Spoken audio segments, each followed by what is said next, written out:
Gravando. Boa tarde, nós vamos começar mais um seminário de álgebra, não? E hoje o nosso convidado é o professor José Alves Oliveira, da Universidade Federal de Lavras. O José terminou seu doutorado o ano passado na UFMG, não? Fez mestrado e doutorado com o professor Fábio Brochero, não? E ele trabalha na área de números, geometria algébrica, corpos finitos e aplicações. E hoje o título da sua palestra é Pontos Racionais sobre Curvas do Tipo Fermat. Eu agradeço a todos que estão, não? E agradeço o José ter aceito também, não, para dar essa palestra aqui no nosso seminário. Com você a palavra, Iris. Sim, bom, obrigado, Alonso. Obrigado pelo convite. E obrigado a todos que estão aqui para a gente assistir essa palestra. Eu vou falar um pouco sobre curvas do tipo Fermat, e não só de curvas, mas também de superfícies. Eu coloquei esse título só para ficar um pouco mais chamativo, né? Mais bonito. E aí eu vou falar um pouco dos resultados que já existiam e os resultados que a gente obteve sobre curvas de Fermat nesses últimos 3 anos. Nesses últimos 3 anos eu estive estudando bastante esse problema e a gente obteve alguns resultados interessantes que eu vou passar aqui para vocês agora.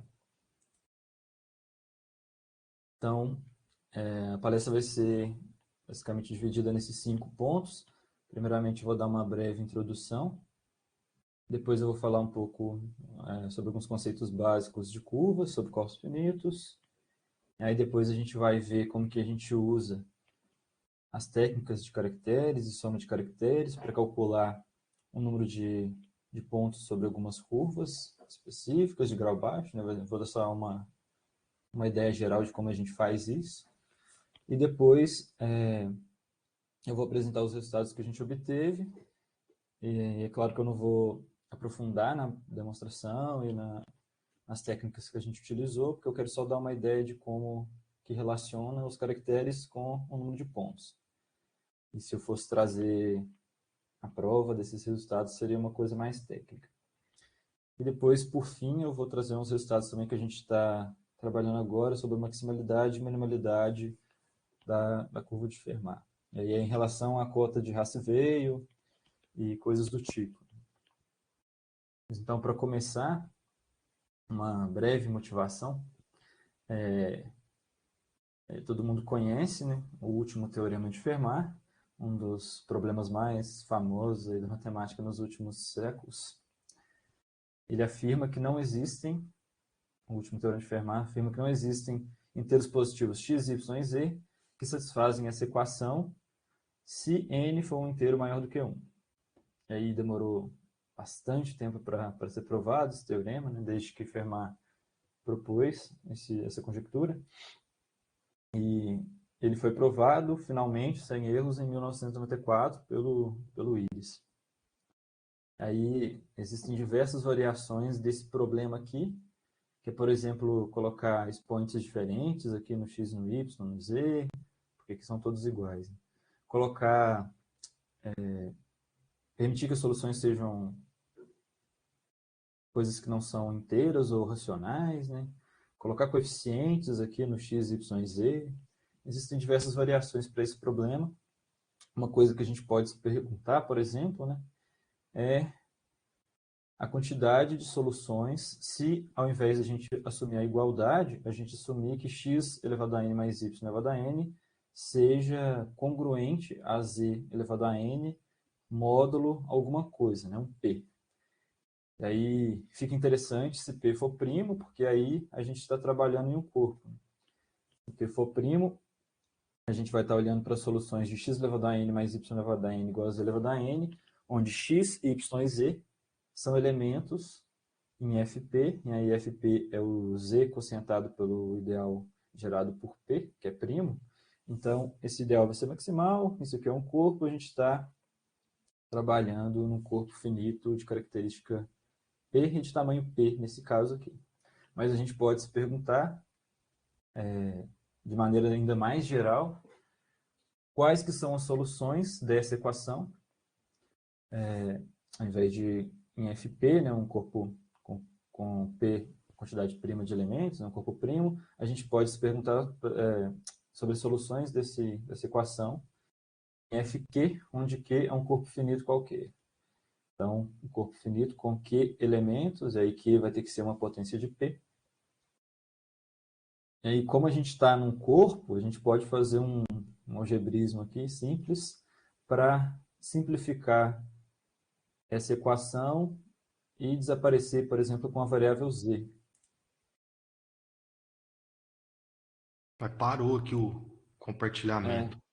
Para mim também aconteceu alguma coisa. Acho que vou ter que compartilhar de novo. Ah. Voltou? Voltou. Tá certo. Então vamos continuar. A gente pode fazer um pequeno algebrismo aqui no z para desaparecer com ele. Para fazer isso, a gente, se z for diferente de zero, a gente pode dividir tudo por z e aí obter, fazendo uma mudança de variáveis, a equação x elevado a n mais y elevado a n igual a 1. Ou se z for igual a zero, a gente tem x elevado a n mais y elevado a n igual a zero. Então, em geral, estudar esse problema de Fermat, em um corpo finito, basicamente,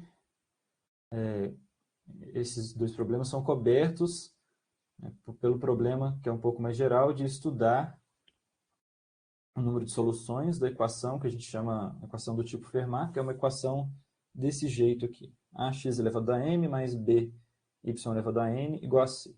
Isso aqui é bem mais geral, né, porque eu estou colocando coeficientes, permitindo que tenha coeficientes, a, b e c, e estou permitindo que os expoentes m e n sejam diferentes. Então, se eu souber a quantidade de pontos em curvas desse tipo, né, em equações desse tipo, quantidade de soluções, eu consigo responder o problema de Fermat, que é uma simplificação desse problema. Então, o objetivo dessa conversa nossa aqui vai ser apresentar resultados acerca das soluções dessa equação aqui em FQ. FQ é um corpo finito. Então, vai ser, a gente vai pegar geralzão assim, né? Expoentes diferentes e coeficientes quaisquer no corpo finito. Então, a gente consegue associar essa equação, né, que por enquanto aqui eu estou falando de equação de Fermat, com curvas sobre corpos finitos. E aí eu vou trazer aqui em geral, né, se f de xy é um polinômio, o conjunto de soluções dessa equação em fq, com uma barrinha aqui em cima, o fecho, né, de fq, isso forma uma curva de fq, sobre fq. E aí as soluções, se eu pegar x e y que estejam em fqk, então a gente diz que essa solução é fqk racional. Então, para qualquer ponto, né, dessa curva, com coordenadas que estejam em fqk, a gente fala que esse ponto é fqk racional. E aí, para estudar os pontos, é conveniente passar essa curva para o espaço projetivo, e adicionar uma nova variável z aqui, né, e deixar a equação homogênea, mas a gente não vai ficar falando sobre isso o tempo todo, mas em alguns resultados que a gente vai apresentar aqui, a gente vai adicionar os pontos que estão no infinito, que aparecem alguns pontos novos que estão no infinito, e aí a gente tem que tomar cuidado com eles quando a gente estiver falando sobre o número de soluções. E é isso que eu falo aqui. Alguns resultados, a gente vai levar em consideração os pontos no infinito. Um exemplo de curva sobre um corpo finito, que é bem conhecido, bem estudado, é a curva elíptica. E aí ela tem essa forma aqui. Se a gente tiver em característica ímpar, a gente consegue fazer ela ficar dessa forma, né, que é a chamada equação de Weierstrass. Em geral, ela é uma coisa de grau 2 aqui em y do lado esquerdo e uma equação, um polinômio de grau 3 em x do lado direito. Mas se a gente tiver em característica ímpar, a gente consegue fazer uma mudança de variáveis aqui para fazer ela ficar nessa forma. E aí, ela é chamada de fato de curva elíptica quando o discriminante, que é esse número aqui, é diferente de zero. Eu estou trazendo essas curvas elípticas porque a gente vai, daqui a pouco, associar o número de pontos em curvas de Fermat de grau 3 e de grau 4, a gente vai conseguir associar eles à quantidade de pontos em curvas elípticas. Mas, só para trazer essa técnica, a gente vai utilizar curvas elípticas. E aí a gente pode se perguntar, né, mas por que estudar o número de pontos em curvas? Por que isso é interessante? E, bom, as curvas elípticas, não só as curvas elípticas, mas curvas em geral, elas são bastante utilizadas em computação, né? São utilizadas em criptografia. Em particular, as curvas elípticas são utilizadas no problema do logaritmo discreto. Mas curvas em geral, elas são estudadas, são utilizadas para criptografia, para códigos corretores de erros. Em particular, tem em 1977, esse cara aqui, o Gopa, até famoso, né? Ele criou um código e, bom, depois disso vários outros foram criados, envolvendo uma curva, né? Ele pega C, uma curva suave projetiva, e define como P infinito ponto infinito, e chama de S o conjunto de pontos da curva definido sobre Fq, deixando de fora esse ponto no infinito. E aí define aqui um divisor, não vou entrar em detalhes, né, para algum inteiro R. E aí ele define o código como sendo essas funções f, que está definido aqui embaixo, aplicado em cada um dos pontos, onde a função f pega esse conjunto de funções de C que tem polos apenas em P infinito. Bom, eu não vou entrar em detalhes nessas definições, são coisas mais técnicas, né, de geometria algébrica. Mas o que eu queria trazer aqui é que as curvas e estudar a quantidade de pontos, se é uma quantidade grande ou pequena, isso é importante principalmente para aplicações em computação. E aí, para essas aplicações, né, é legal que o número de pontos seja grande, porque ó, aqui no código está aparecendo, para cada ponto eu tenho uma palavra no código, né? Então, quanto mais pontos tiver na curva, mais palavras eu tenho no código, mais interessante fica o código. Então, em particular, o comprimento desse código vai ser a quantidade de pontos Fq racionais da curva. Então, para fazer o código ficar mais interessante, é legal que tenha muitas palavras lá no código. Então, é interessante que a curva tenha muitos pontos Fq racionais, né? Aquela equação que eu dei lá no início, tem muitas soluções onde todas as entradas estão em Fq. Então, é bastante interessante saber o número de pontos para aplicações e, mais ainda, saber se esse número é grande ou garantir de alguma forma que ele seja o maior número possível, né? Porque aqui a gente está num corpo finito, então a quantidade de pontos racionais é finita. Mas a gente vai ver mais sobre isso nos próximos slides. Então, a principal ferramenta que a gente utilizou para abordar esses problemas foi os caracteres e soma de caracteres. E aí, existem outras formas de estudar o número de pontos de curvas, algumas técnicas de geometria algébrica, né, de curvas algébricas, em que você consegue dizer se a curva é maximal ou minimal utilizando outras técnicas. Existem formas também de calcular o número de pontos racionais utilizando outras técnicas que não sejam caracteres, mas em geral, a maior parte dos problemas que estudam essa curva, né, a curva de Fermat, a maior parte deles usa caractere. Então, foi isso que a gente utilizou em todos os resultados que a gente obteve até agora. O Vitor definiu já na última 15 dias atrás, né, na última apresentação, o que era um caractere, então eu vou relembrar aqui.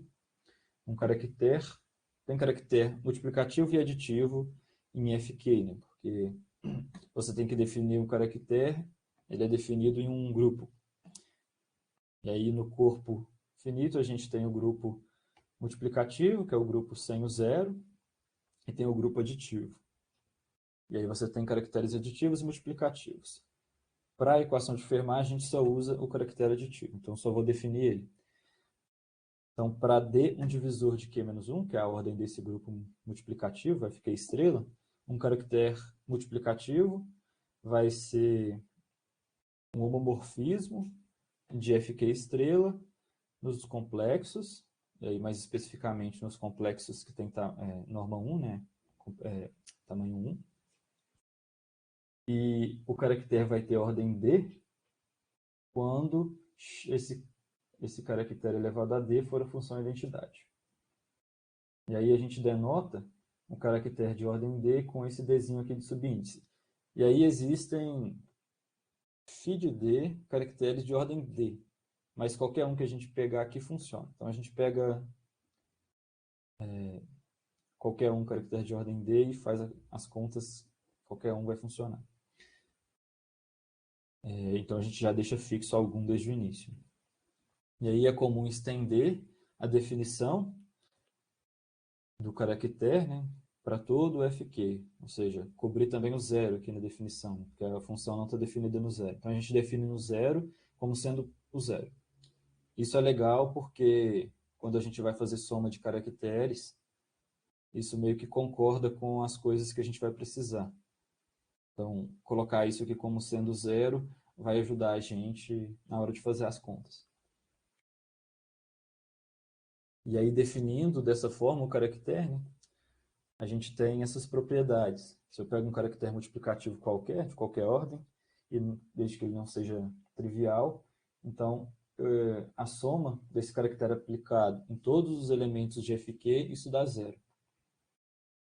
E se o caractere tem ordem D, ele aplicado em um A, vai ser igual a 1, se e somente se A for uma décima potência em FQ.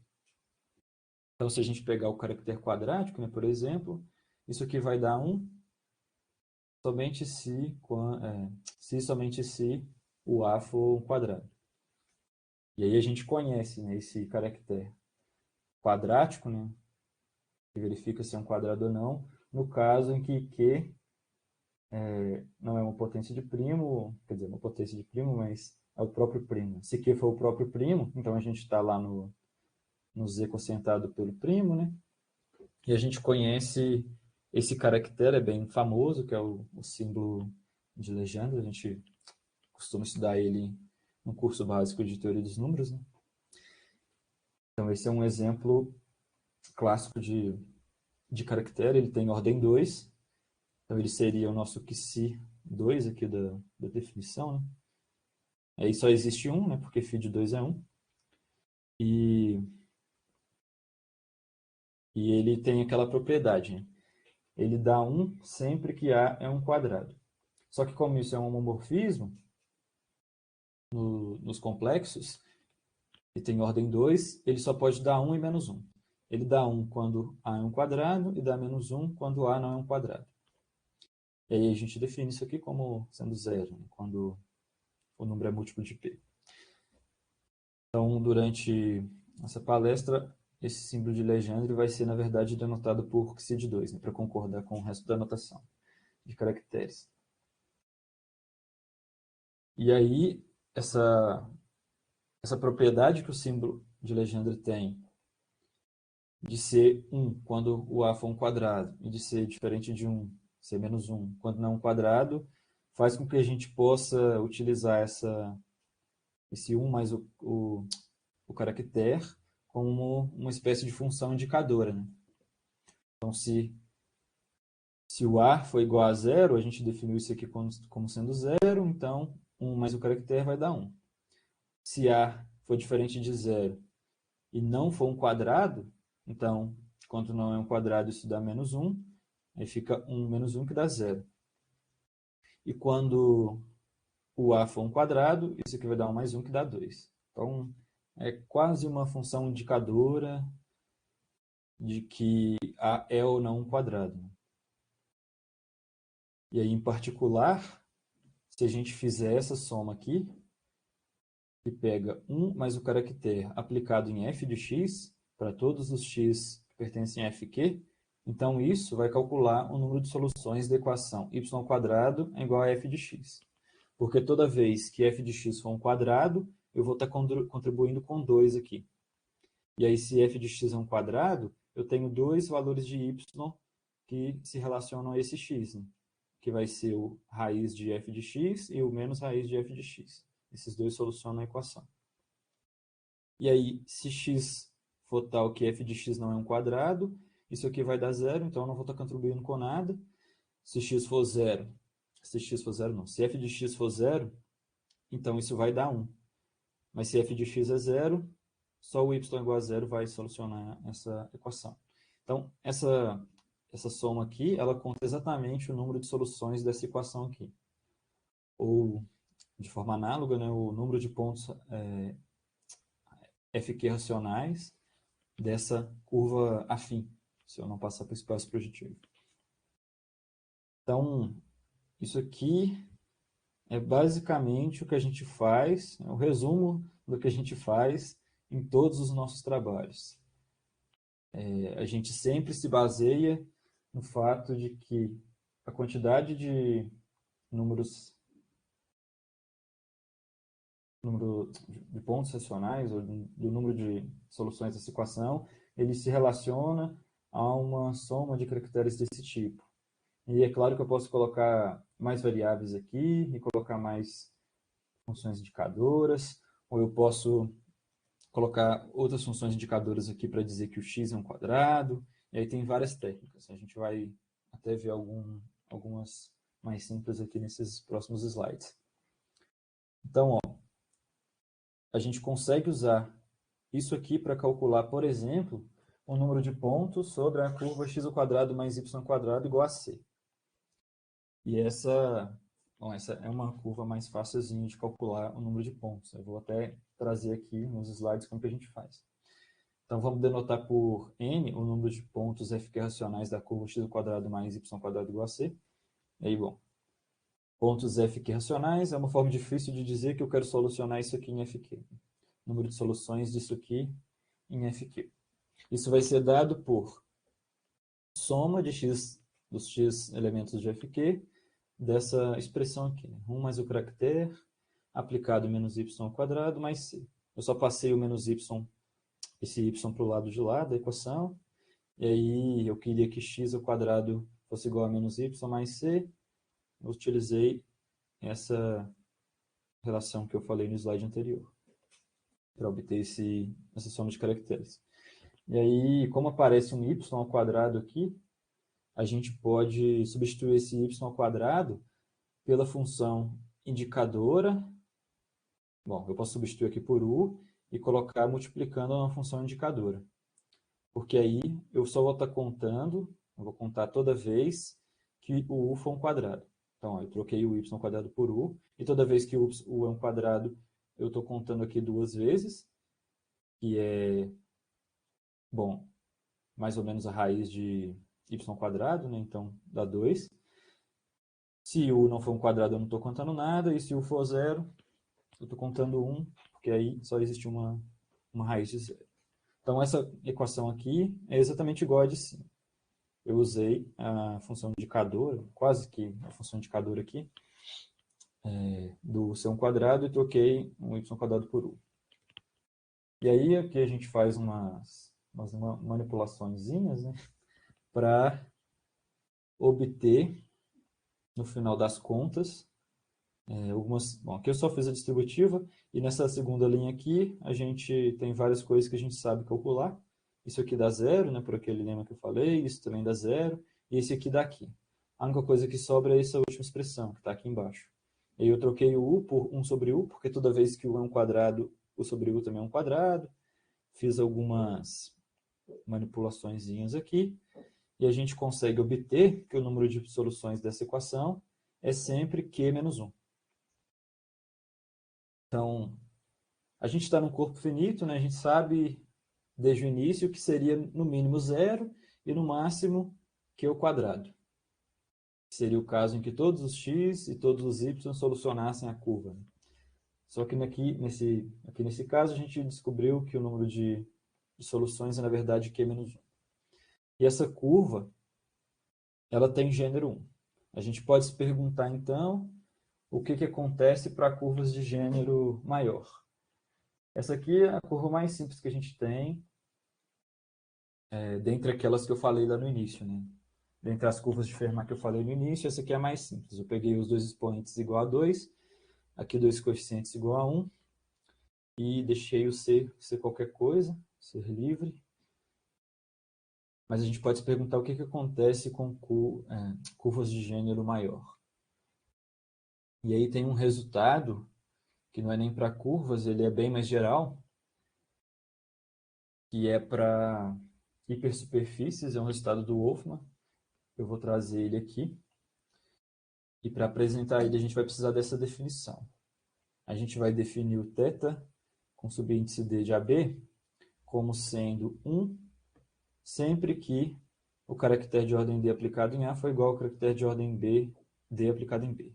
Então, é a função indicadora de que esses dois caracteres são iguais. E aqui independe da escolha do caractere que a gente fez lá inicialmente, desde que ele tenha a ordem D.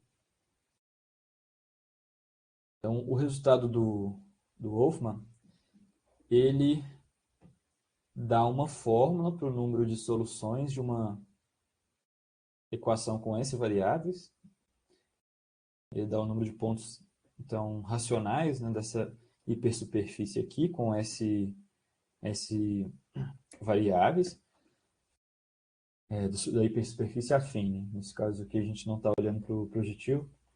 E aí ele fala o seguinte, ó, se existe um inteiro positivo R tal que D divide P elevado a R mais 1, então a gente tem uma fórmula para o número de pontos.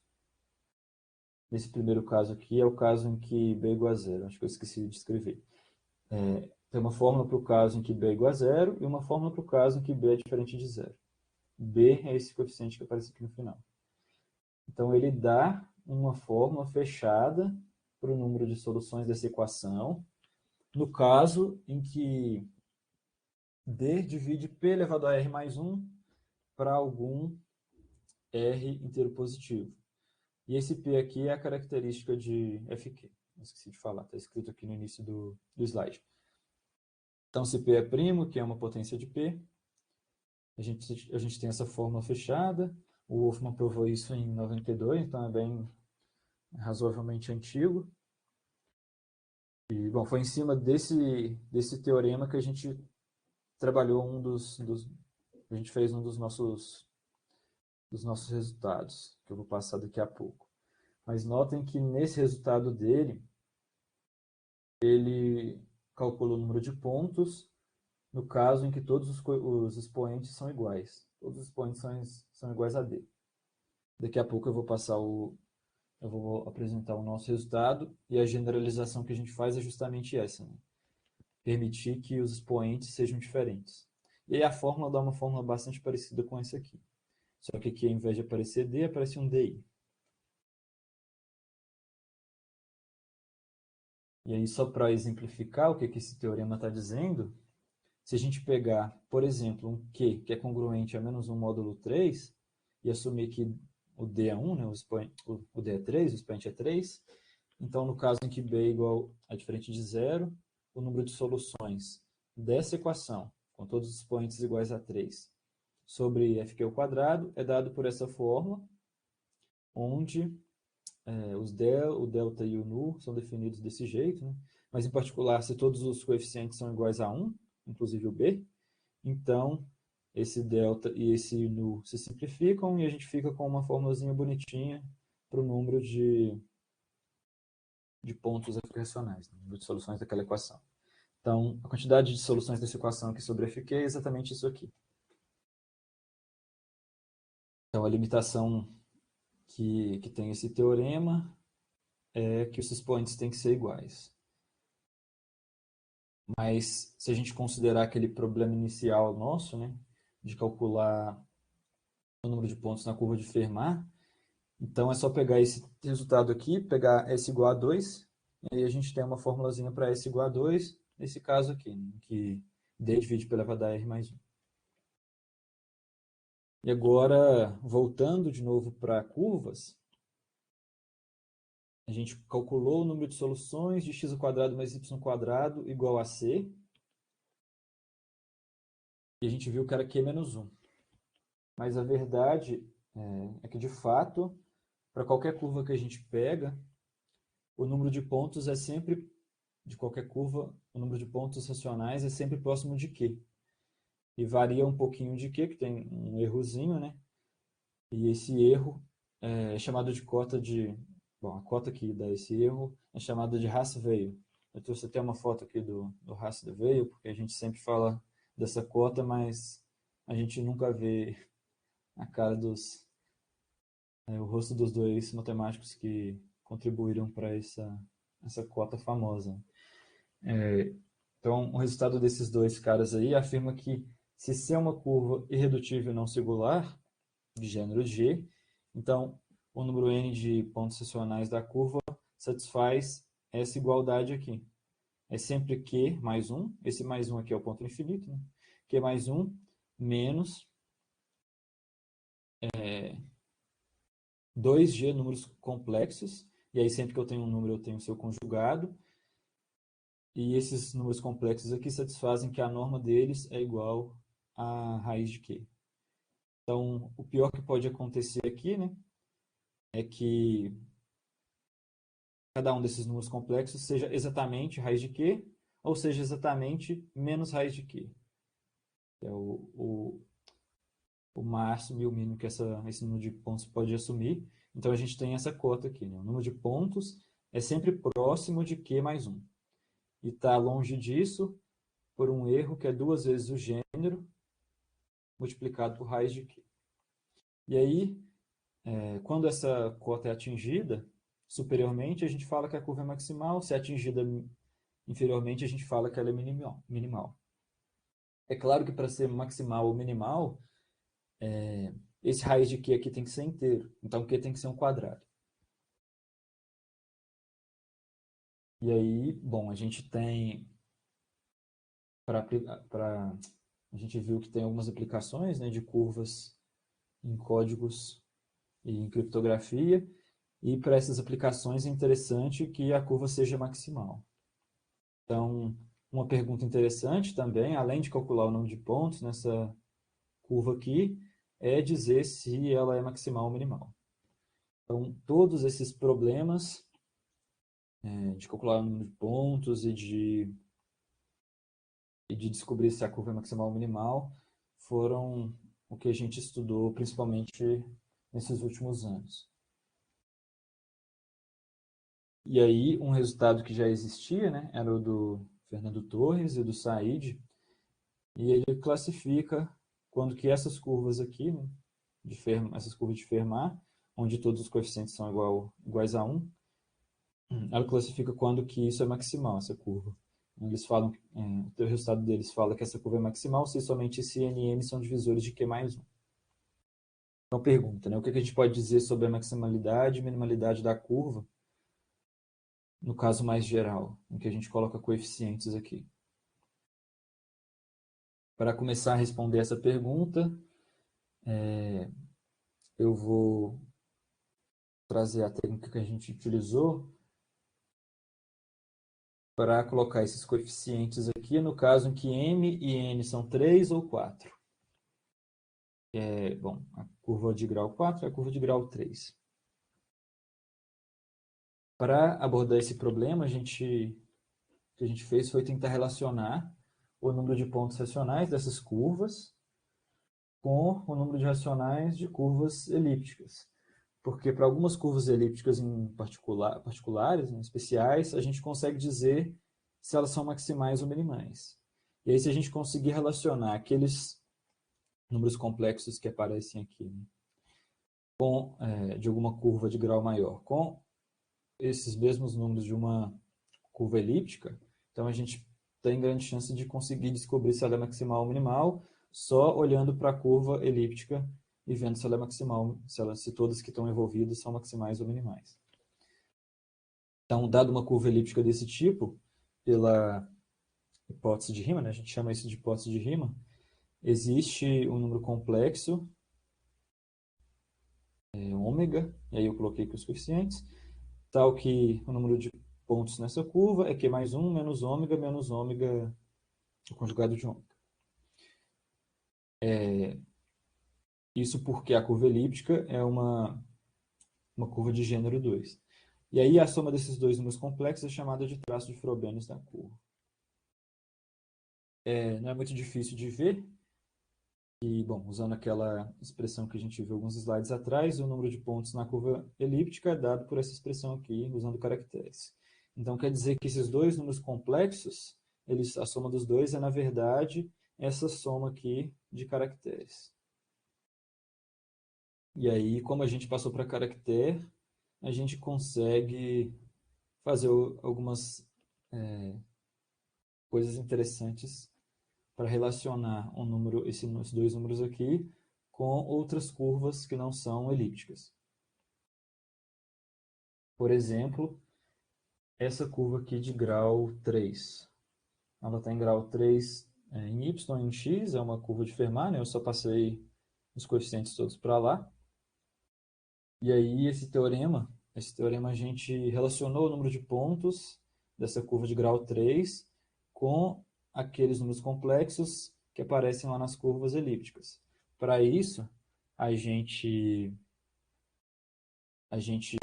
só calcula esse número aqui usando as soluções os pontos racionais dessa curva usando o caractere de ordem 3.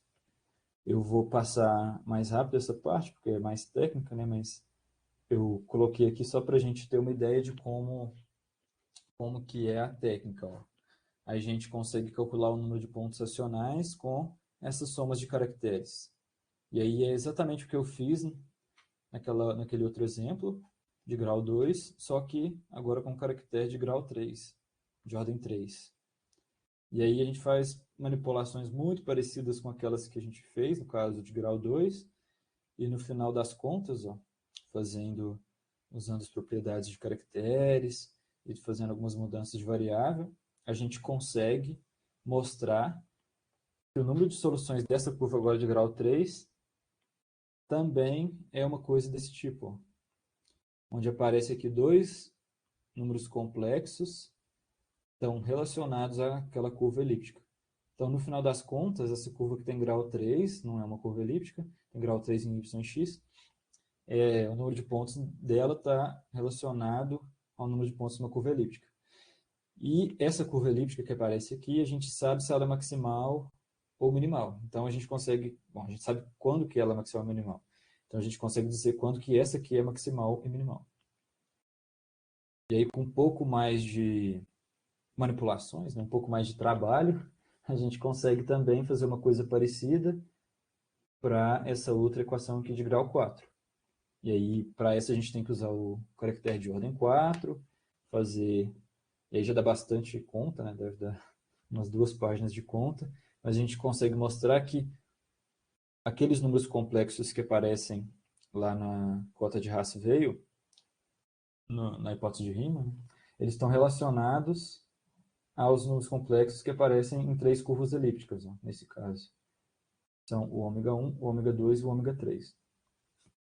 Essas 3 curvas elípticas também, como elas têm coeficientes diferentes de zero só aqui e aqui, no x ao cubo e no x, a gente consegue saber de forma não tão complicada quanto que cada uma dessas é maximal. Ou seja, quanto que cada um desses números complexos é exatamente raiz de quê. E aí a gente consegue classificar a maximalidade dessa curva aqui e daquela outra que eu passei de grau 3. Então, a gente começa a responder uma das perguntas que eu lancei aí nos slides anteriores, que é tentar generalizar o resultado do Torres e do Said, né? O Fernando e do Said, colocando coeficientes aqui diferentes de 1.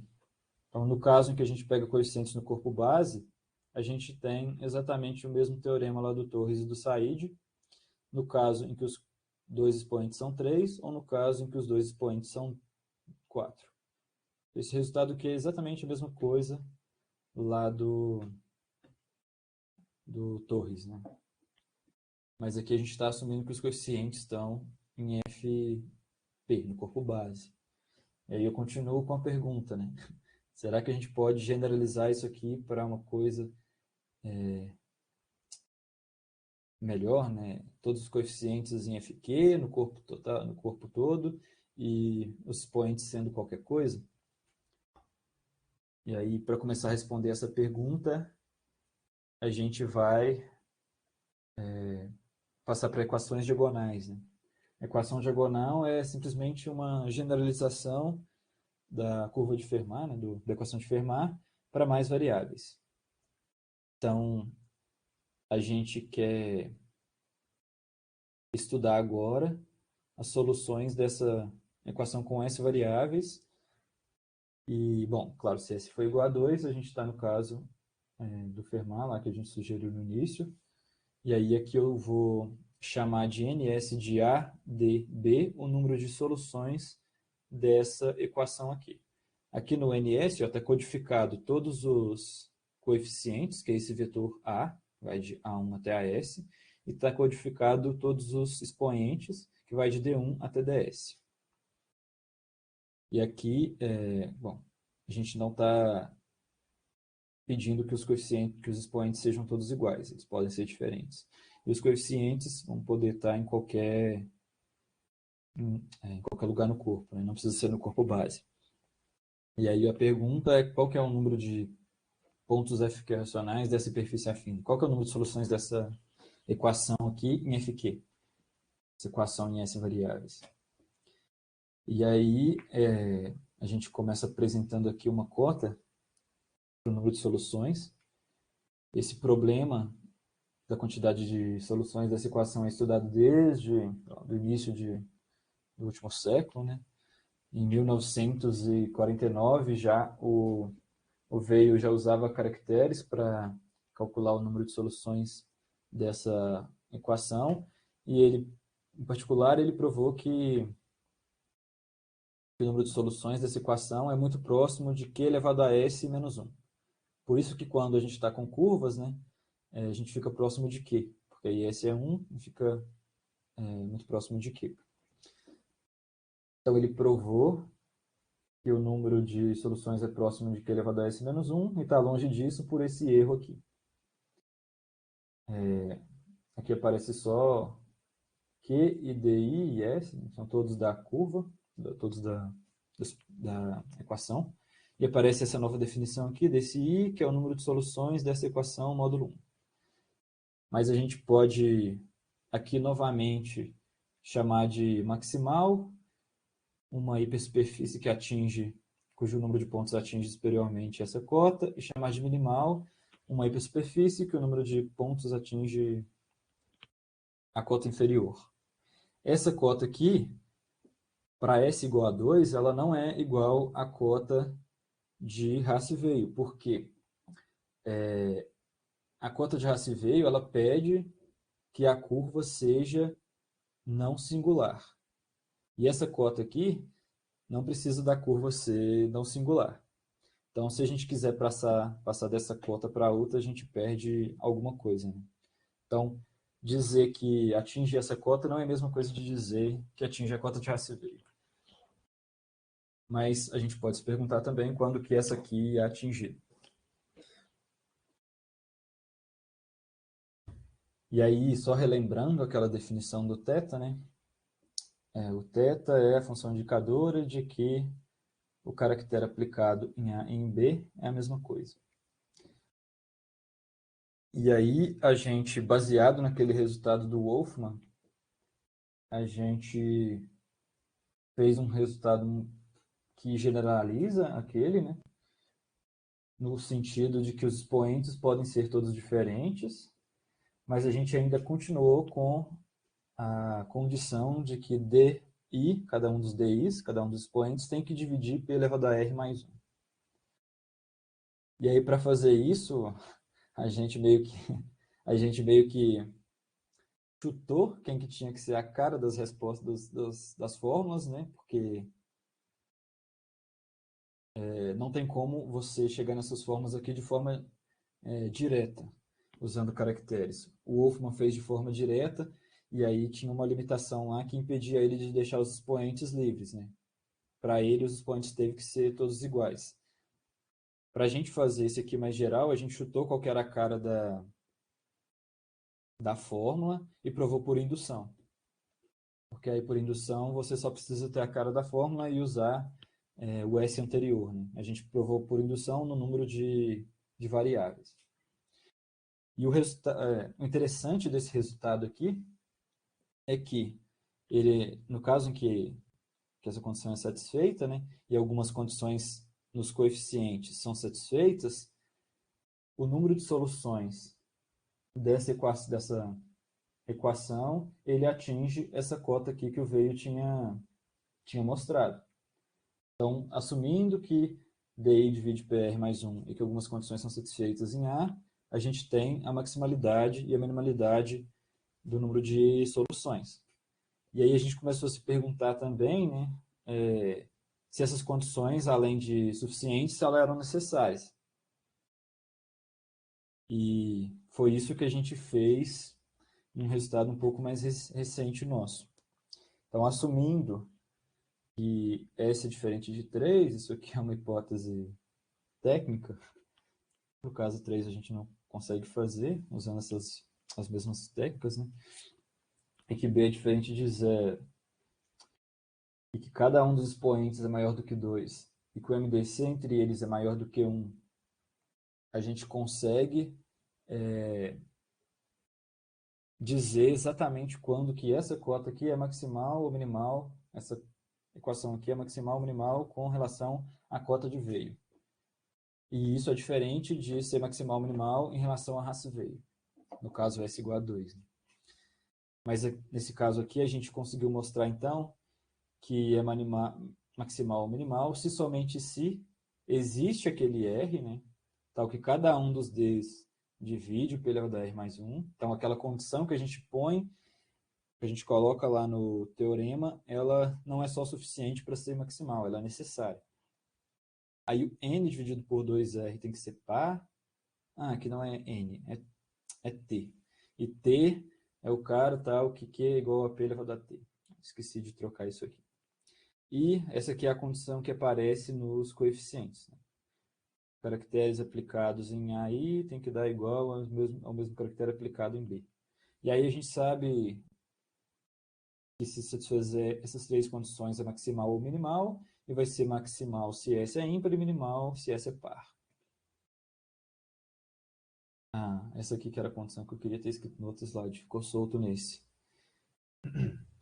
E aí, bom, a gente pode se perguntar, né? Então a gente fez esse resultado em relação à cota do Veio, que é essa aqui, deixa eu voltar, que é essa aqui.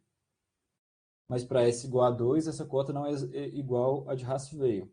Aí um problema que a gente está estudando agora, atualmente, eu coloquei aqui como teorema, mas talvez eu devesse ter colocado como conjectura, porque a gente ainda está trabalhando nesse problema.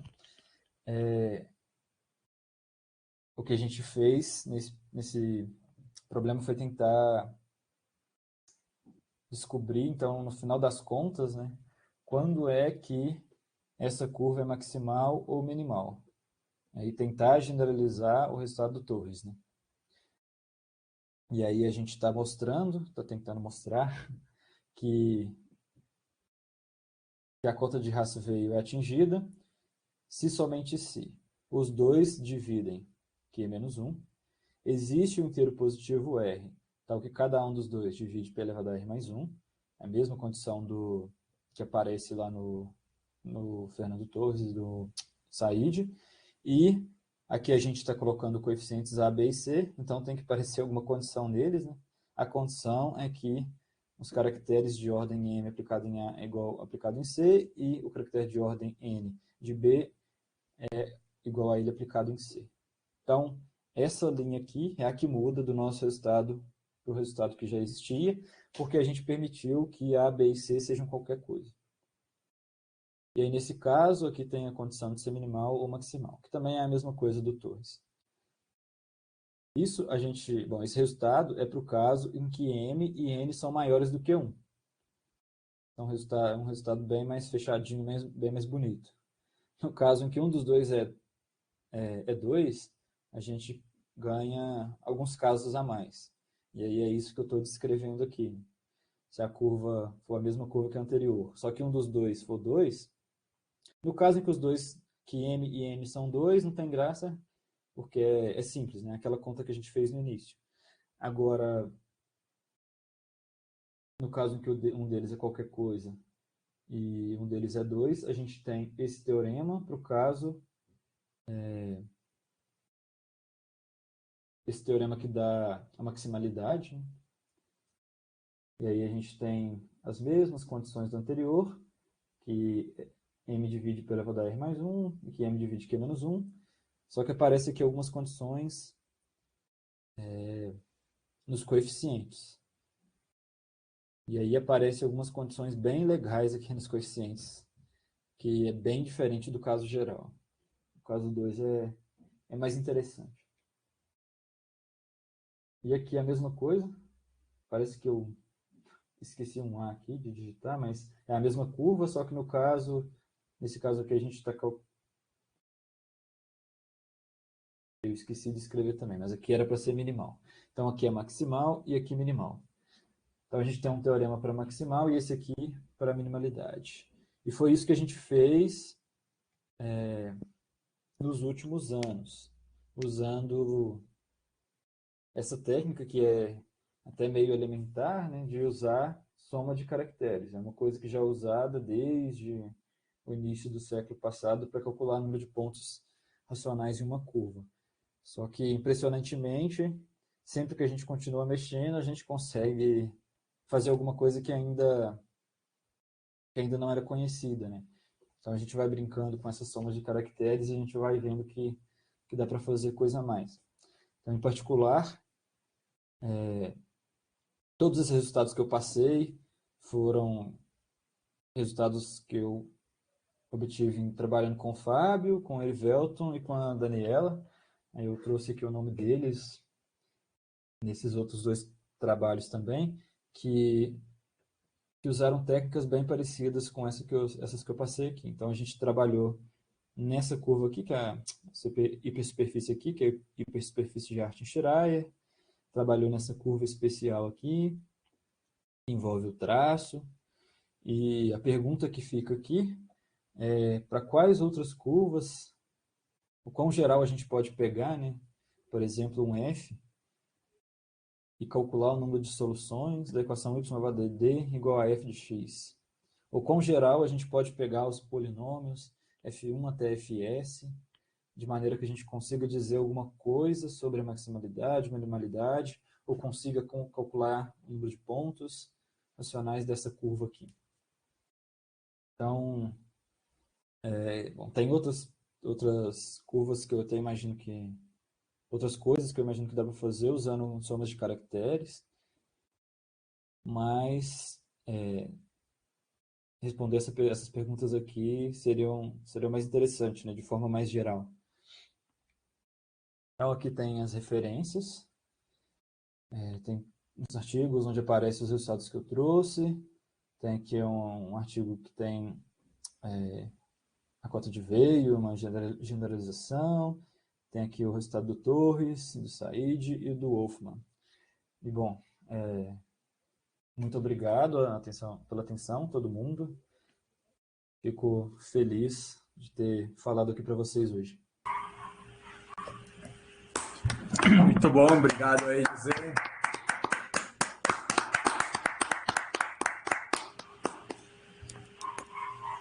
Bom, alguém tem alguma pergunta, algum comentário a fazer para o José? Não, eu Guilherme. Não, só tenho a agradecer o Zé Alves, foi bem interessante, né, o trabalho.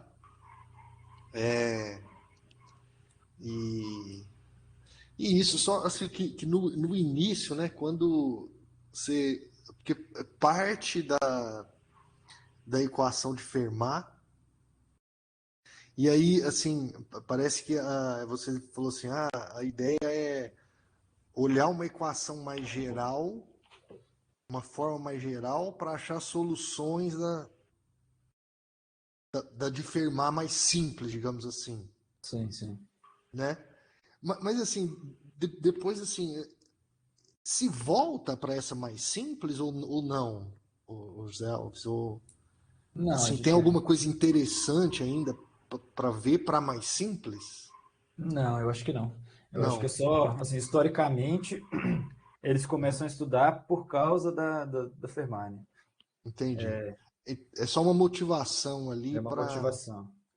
E aí, tanto é que surgem coisas bem interessantes ao longo do tempo, das últimas décadas, no último século, surgem coisas bem interessantes por causa dessa curva, né? Porque Uhum, começou a estudar essa equação diagonal e a curva de Fermat para ele e o Hasse, né? Para conjecturar lá o que a gente chama de hipótese de Riemann, né? Sobre curvas. E, e eles partem dessa equação de Fermat, então isso é só um fato histórico mesmo.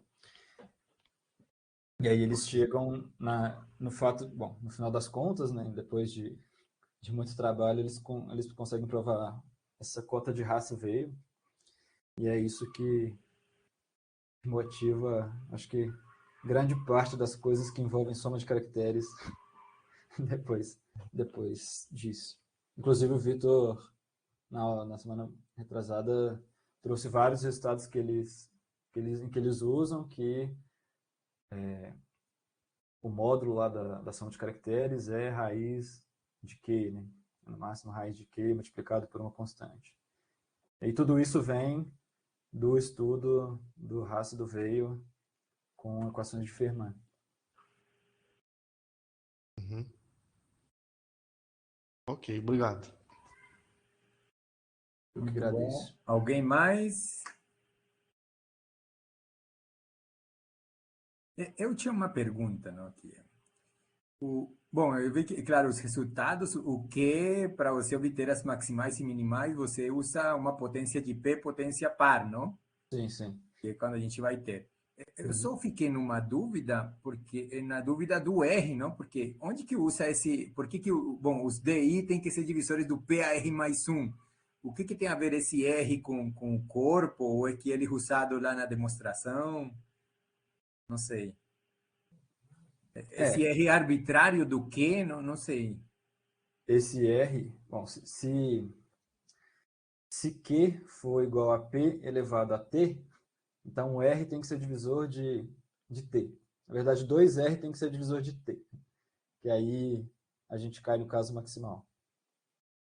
Mas esse R, ele serve para garantir que as somas de Gauss, soma de Gauss não, soma de Jacobi, as somas de Jacobi que apareçam na hora que a gente estiver fazendo as contas, todas elas vão ser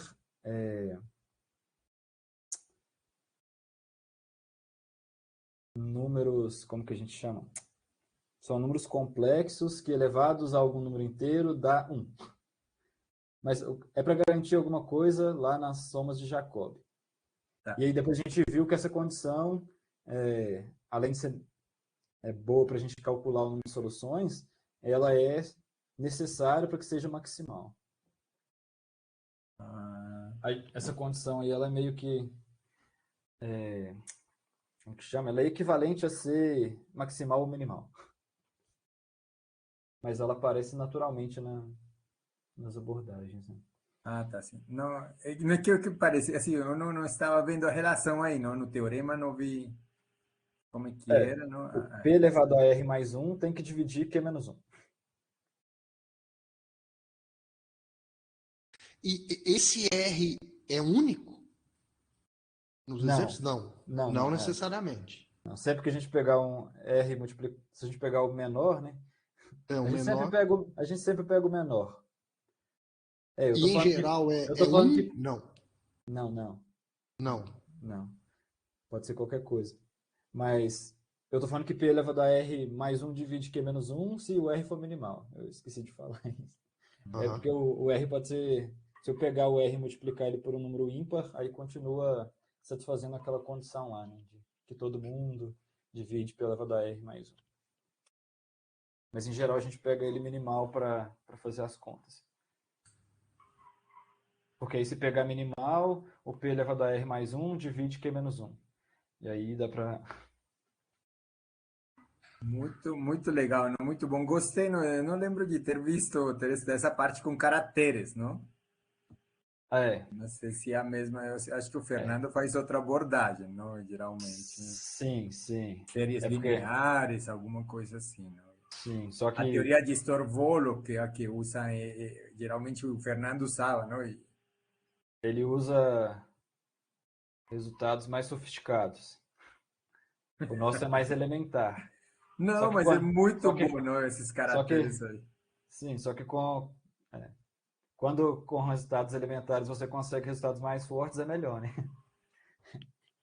Aham, sim, sim, sim, não. Não, bem interessante, não? Gostei demais. Muito bom. Alguém mais tem algum comentário? Não? Muito bom. Então, vamos agradecer mais uma vez o José. Eu que agradeço pela oportunidade. É sempre Valeu, bom muito bom, não? Muito obrigado. conhecer gente nova. E a gente espera se ver, não? Em Belo Assim, Horizonte, em agosto, está chegando já. pessoalmente. O professor Vitor falou que vai pagar o pão de queijo lá, não? Isso. Pede para ele assinar um papel aí para a gente cobrar, de fato. Tem que pagar, né? Tem que juntar todos os professores titulares e pagar. Muito bom. Se o Vitor parou a gravação?